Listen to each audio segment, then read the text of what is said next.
Hola, en el siguiente tutorial presentaré la resolución del tercer examen parcial de Física 2.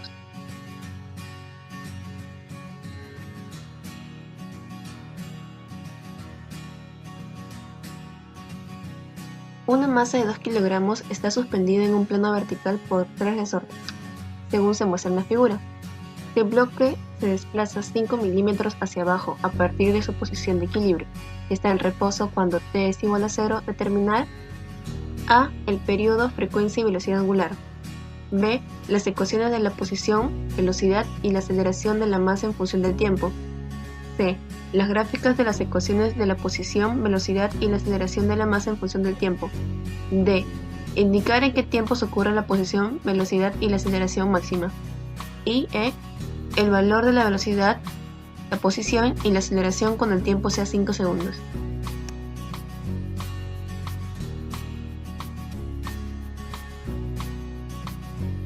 Este es nuestro sistema. Como podemos ver, cuenta con 3 resortes y cada uno presenta un diferente coeficiente de elasticidad. Primero, esos 2 resortes se encuentran en paralelo, así que tenemos que usar la fórmula para hallar el coeficiente de equilibrio. Al aplicar la fórmula obtenemos que su coeficiente de equilibrio es igual a 1 kilonewtons entre metro. Ahora, estos resortes se encuentran en serie, pero al estar separados y sujetándose para lados contrarios, se tendrán que restar. Entonces obtenemos que su coeficiente de equilibrio es igual a 2 kilonewtons por metro, obteniendo así nuestro sistema final. Con este dato podremos resolver lo que nos piden. Como en la A, que nos piden hallar la velocidad angular, que sería 31.62 radianes por segundo, el periodo, que sería 0,19 segundos, y la frecuencia, que sería 5.26 Hz. En la letra B nos piden hallar las ecuaciones de posición, velocidad y aceleración, donde solamente reemplazamos los datos que ya tenemos. En la letra C nos piden las gráficas de las ecuaciones que hemos hallado antes. Acá tenemos la gráfica de la ecuación de la posición. Esta es la gráfica de la ecuación de la aceleración. Y esta es la gráfica de la ecuación de la velocidad. ¿En qué tiempos ocurren la posición, velocidad y la aceleración máxima? Podemos hallar esto gracias a las gráficas que hemos hallado en el anterior caso. Como en la gráfica de la ecuación de la posición, donde la posición máxima ocurre en los 0 segundos, en el 0,095 segundos y en los 0,19 segundos. En la gráfica de la ecuación de la velocidad, la velocidad máxima ocurre en 0,0475 segundos y 0,1425 segundos. Y en la gráfica de la ecuación de la aceleración máxima ocurre en los 0 segundos, en 0,095 segundos y 0,19 segundos.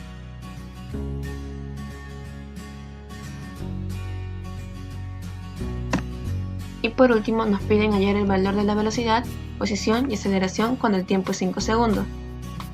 Este tiempo vamos a reemplazarlo en las ecuaciones que hemos hallado en el caso B. Reemplazamos t por 5 y hallamos que la posición es 0,00261 metros. La velocidad es 0,14 metros por segundo y la aceleración es menos 2,61 metros por segundo al cuadrado.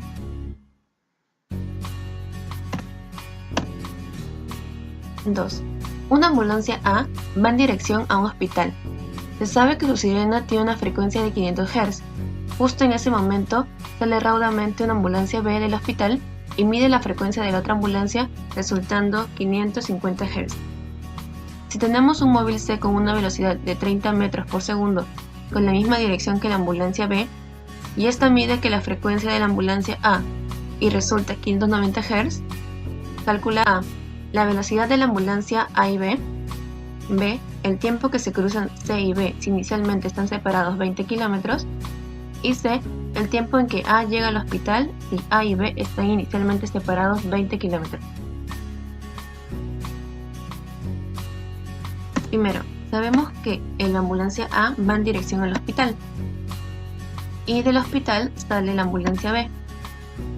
Y aparte tenemos un móvil C que va en la misma dirección que la ambulancia B. Pero no sabemos cuál es esa dirección, si es al contrario de A o en el mismo sentido que A. Por eso tenemos que analizar este ejercicio dos veces, dependiendo si la dirección de B y C va al contrario de la dirección de A o si va para el mismo sentido. Para resolver este ejercicio vamos a utilizar la fórmula del efecto Doppler. Primero analizaremos cuando los móviles van para una misma dirección. Primero analizaremos los móviles A y B y reemplazaremos los datos en la fórmula del efecto Doppler, siendo la frecuencia observadora B y la frecuencia fuente A,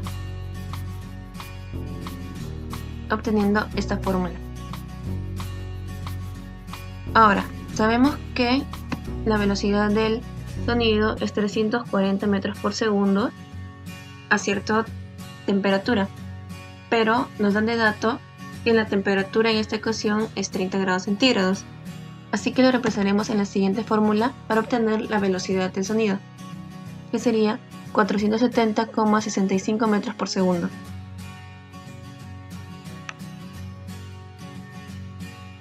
Quedando finalmente nuestra ecuación así.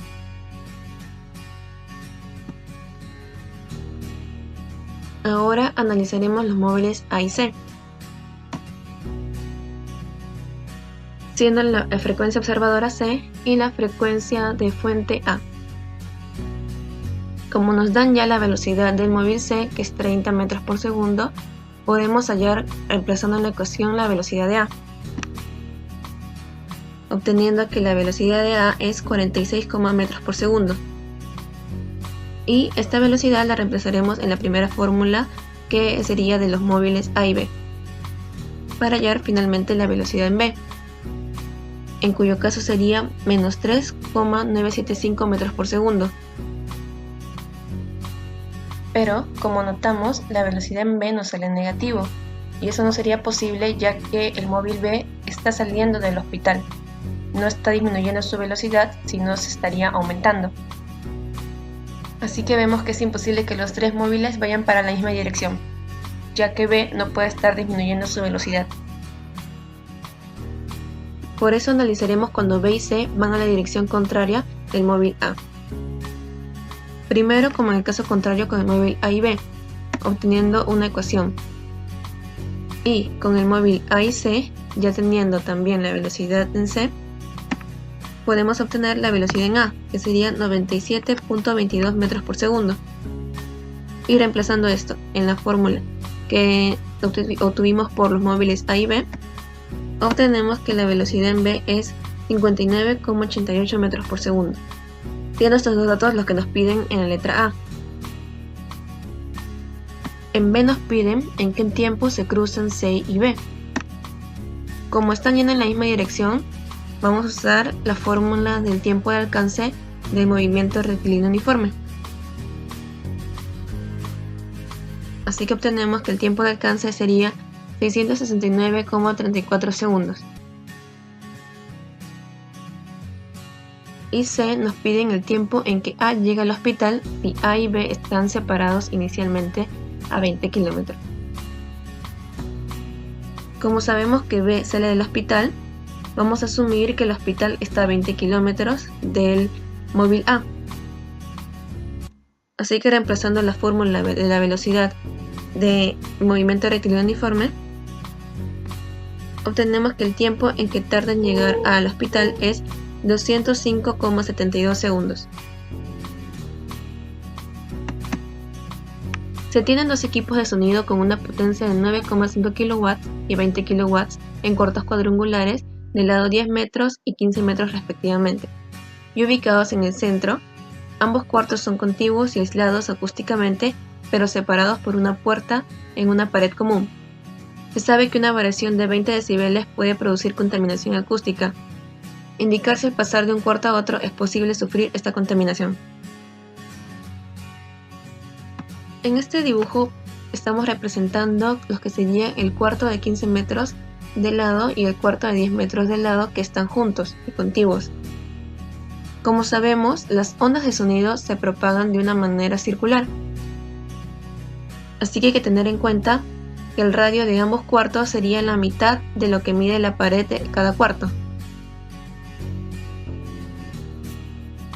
Este dato nos va a servir para reemplazar en la fórmula de la intensidad, que es igual a la potencia entre el área, sabiendo que el área es 4 por pi por radio al cuadrado.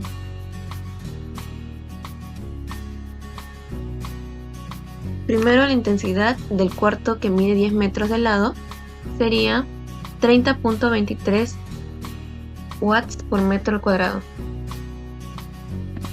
Y la intensidad del cuarto, que mide 15 metros de lado, sería 88.88 watts por metro cuadrado. Reemplazaremos esos datos en la siguiente fórmula para hallar la variación de decibeles, y obteniendo que es 4,68 decibeles.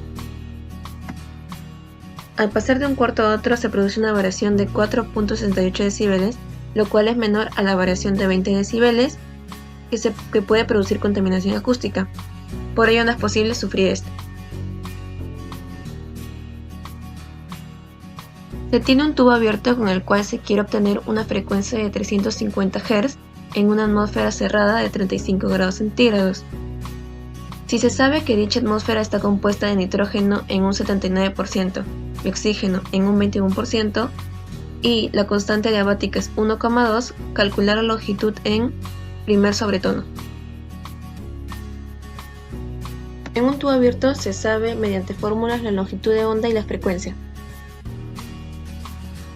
Como nos piden hallar estas en el primer sobretono, primero debemos hallar la velocidad, usando la fórmula siguiente, obteniendo que la velocidad es igual a 461.63 metros por segundo.